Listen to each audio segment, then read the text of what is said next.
Olá pessoal, tudo bem? Então vamos dar sequência aqui ao nosso estudo, né? Estamos aqui no módulo do curso do nosso passo a passo do advogado, o módulo específico do advogado autor.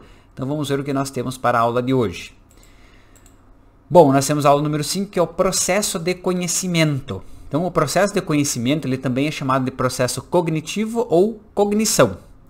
E aqui o juízo fará a análise dos fatos e os transformará em direito. E ao final haverá uma sentença de mérito. Então qual que é a grande ideia de um processo de conhecimento? É como se fosse assim. Então eu, Daniel, estava lá dirigindo meu carro e aí alguém bateu no meu carro. E ele falou que não vai pagar. Então eu preciso movimentar o poder judiciário dizendo, olha juiz, aconteceu isso aqui. Aqui estão as provas, o fato é esse. As provas estão aqui e diga, juiz, que eu estou certo e que essa pessoa que bateu no meu carro tem que me pagar. E diga isso através de uma sentença. Basicamente, essa é a ideia do processo de conhecimento. Então, eu poderia dizer que o processo de conhecimento... Então, lembra lá que tem dois processos. Tem o de conhecimento e o de execução. O processo de conhecimento é para que o juiz diga quem tem razão. Essa é uma informação super importante aqui. Já o processo de execução, o juiz não vai dizer mais quem tem razão. Porque lá no processo de execução é como se eu já tivesse um documento, um contrato, um papel dizendo, olha, o Daniel tem razão. Então o juiz nem vai querer discutir, será que o Daniel tem razão ou não tem? Não interessa isso. O juiz só vai mandar, olha, você devedor, pague. E isso lá no processo de execução. Aqui no de conhecimento, a gente vai ter que provar realmente o direito, provar que está correto e ao final vai haver uma sentença de mérito, analisando o mérito da questão, tá bom? Então essa é uma informação importante. Então, qual que é o conteúdo desse processo de conhecimento? Então, lembra que o processo de conhecimento é para dizer quem tem razão, o que está certo e o que não está, o que está errado, por que está errado, etc. Então, o conteúdo dessas decisões, elas podem ser de 5 espécies aqui. Então, o conteúdo ele pode ser meramente declaratório.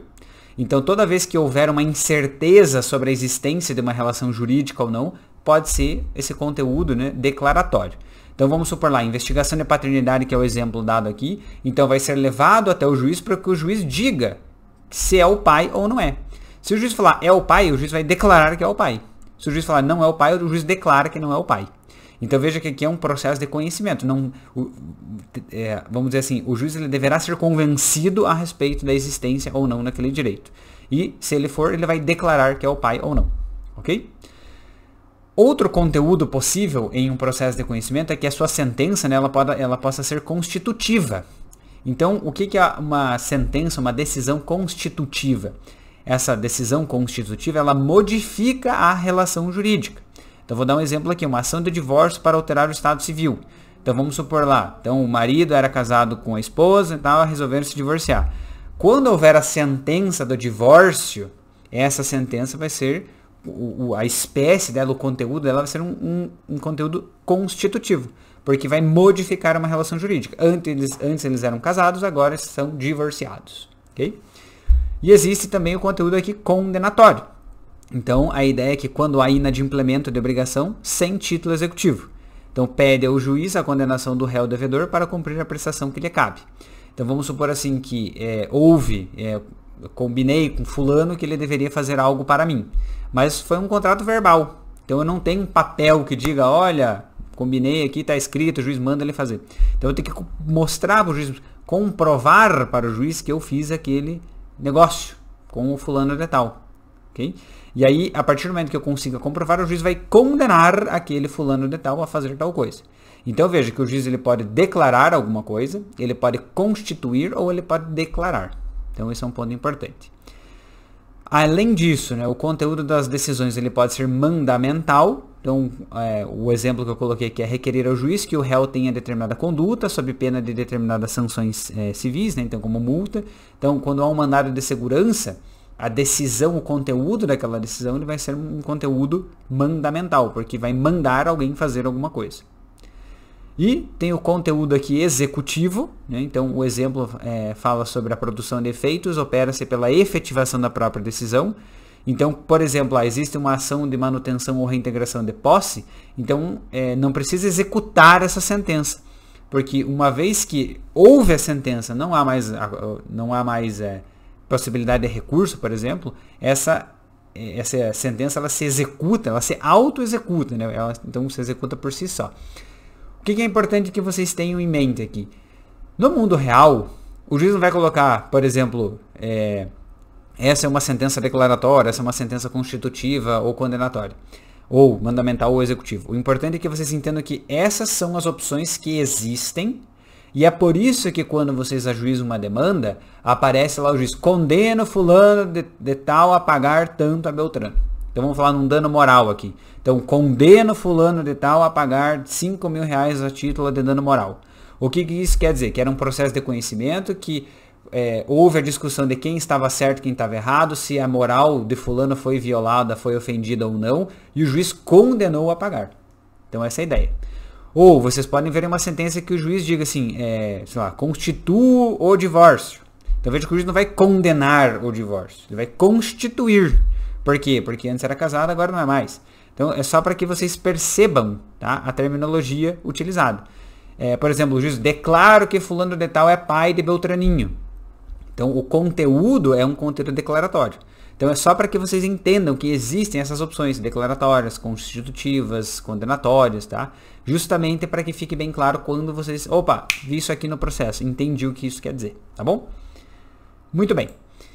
Eu coloquei aqui alguns pontos que podem nos ajudar, então, só para mostrar para vocês. Então, essa tabela ela é reproduzida lá do livro Manual de Prática Civil, da professora Fernanda Tartucci. Então, o grande ponto é que a gente perceba o seguinte aqui. Então, existe o objeto do litígio, o pedido, né, ou o que você quer que a sentença diga, e que tipo de processo que vai ser. Então, veja que todos são processos de conhecimento, que é para discutir quem tem razão, quem está certo, quem não está. Mas o grande ponto é, se você tem uma dúvida ou se você tem uma incerteza, o seu pedido vai ser para que o juiz declare alguma coisa, tá? Então, vamos supor que existe aquela dúvida, será que é o pai ou será que não é? Então, eu quero que o juiz declare que fulaninho é o pai da criança. Maravilha. Então, esse é o conteúdo declaratório.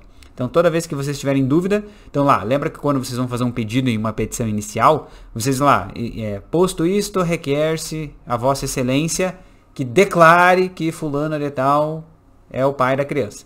Então, isso é um ponto importante que vocês conheçam, porque vocês podem, claro, utilizar na prática de vocês, tá?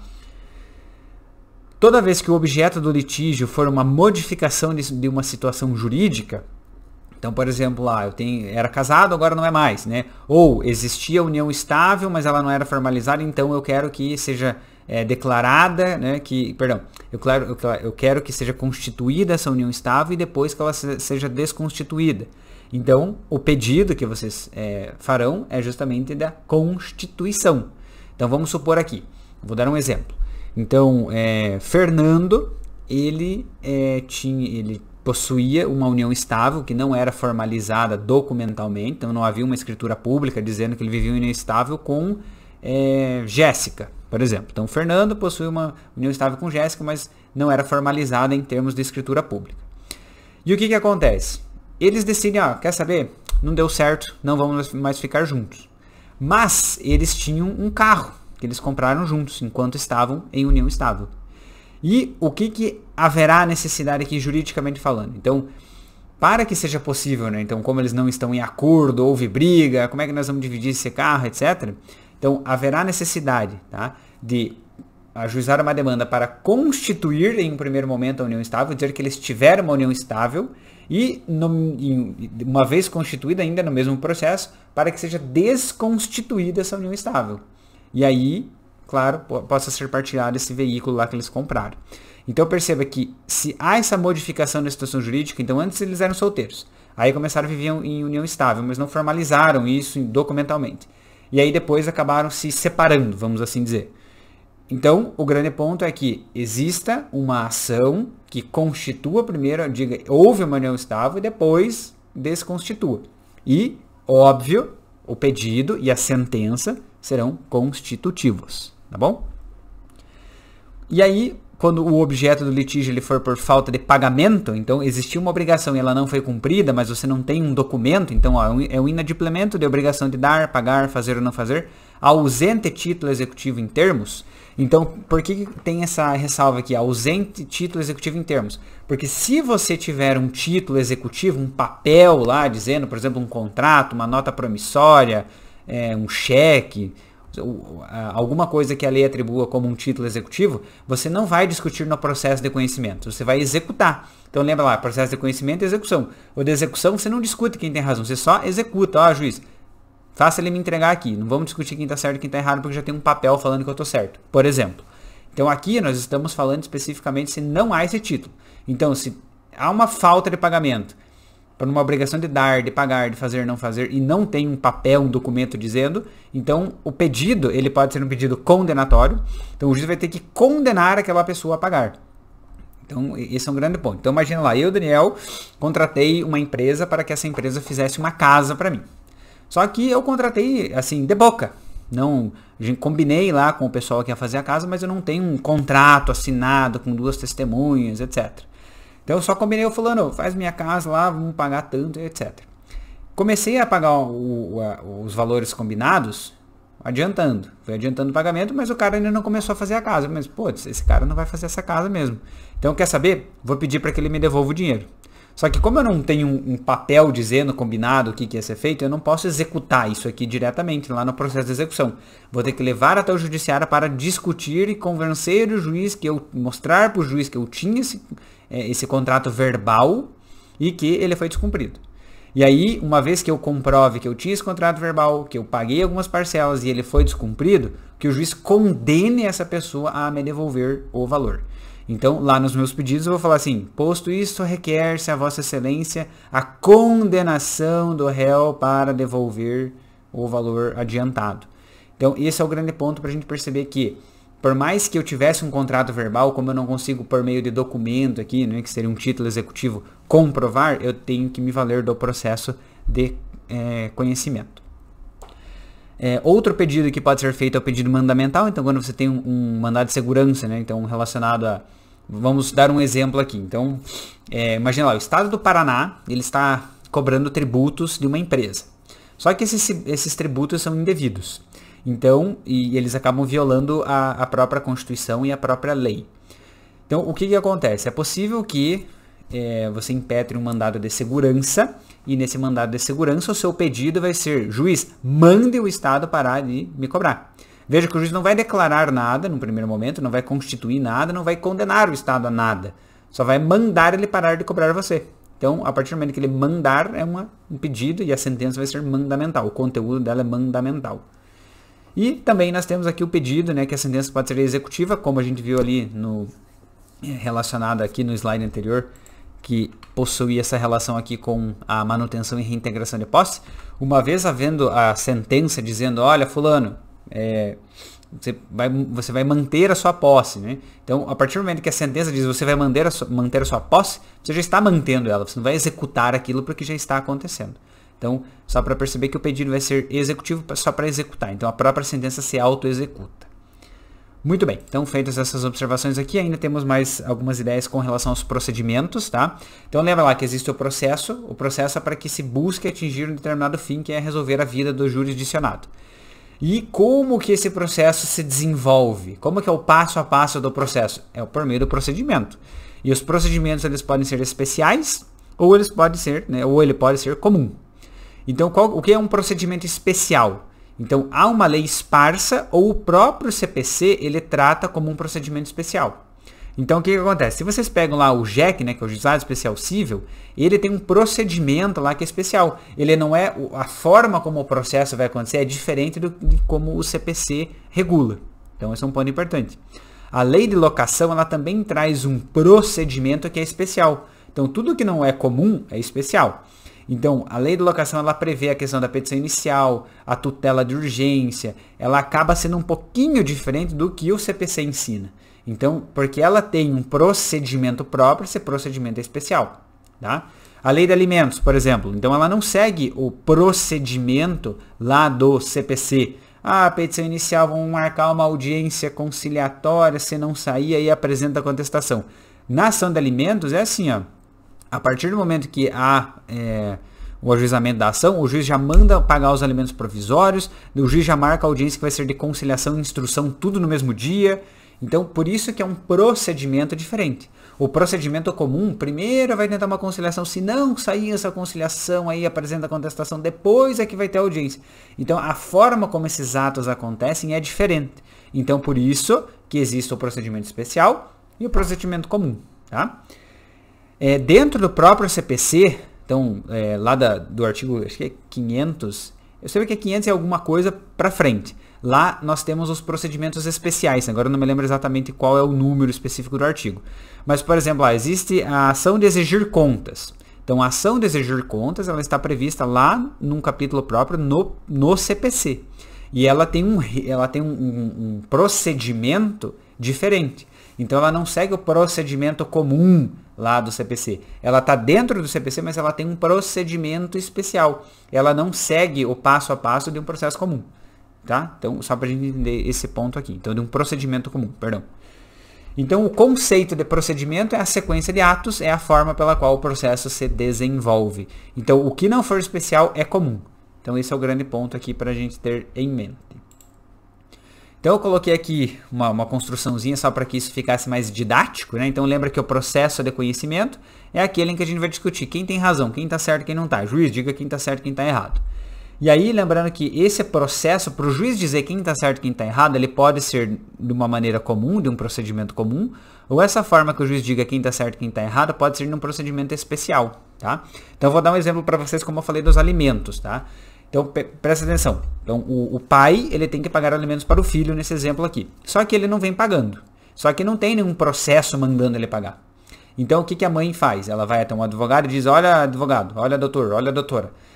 O meu ex-marido aqui, ele não está pagando pensão para minha filha. Então, nós vamos ter que regularizar essa pensão. Então, a filha, nesse caso representada pela mãe, ela vai ajuizar uma demanda em face do pai pedindo alimentos. E a ação de alimentos, ela possui um procedimento especial. Então, veja que o juiz vai dizer se o pai tem que pagar alimentos ou não tem. E isso vai seguir um procedimento especial. Por quê? Porque, nesse caso aqui, existe uma lei que diz como que vai ser o passo a passo para que a pessoa consiga ter os alimentos. Ok? Então, lembra que o procedimento especial ele pode estar previsto em leis esparsas, que é a lei de alimentos nesse exemplo, ou ele pode estar previsto lá no CPC, que é o artigo 500 e pouco para frente lá, que ele acaba regulando a reintegração de posse, ação de exigir contas, e outras que a gente viu lá de solução de sociedade. Então, existe um procedimento especial lá. Já o procedimento comum é aquele que acho que é mais conhecido por todos, que tem a petição inicial. Aí uma audiência de conciliação é marcada. Se não sair a conciliação, haverá a apresentação de contestação. Se houver alguma alegação diferente, haverá réplica. Depois, há o saneamento do processo. Depois, se o juiz entender que é importante, ele vai marcar uma audiência de instrução e julgamento. Depois, tem a sentença, que é o famoso, né? O procedimento comum. Mas, então, é importante que vocês conheçam que o processo de conhecimento pode ser desenvolvido. Então, você pode chegar ao resultado por meio de um procedimento especial ou comum. E o especial pode ser por meio de leis esparsas ou por um procedimento no próprio CPC. Muito bem, então aqui nós encerramos mais uma aula. Então, temos essa percepção, cada vez mais as coisas vão se juntando, o quebra-cabeça vai ficando mais completo, e o objetivo realmente das aulas aqui, de algum modo, vocês percebem que ainda a gente não chegou a nenhum ponto específico da prática em si, mas são conhecimentos que ajudam vocês muito a entenderem como que é o passo a passo, por que é importante ter esse conhecimento prévio aqui antes do ajuizamento de uma demanda, tá bom? Então, muito obrigado, pessoal, e eu vejo todos na próxima aula. Até breve!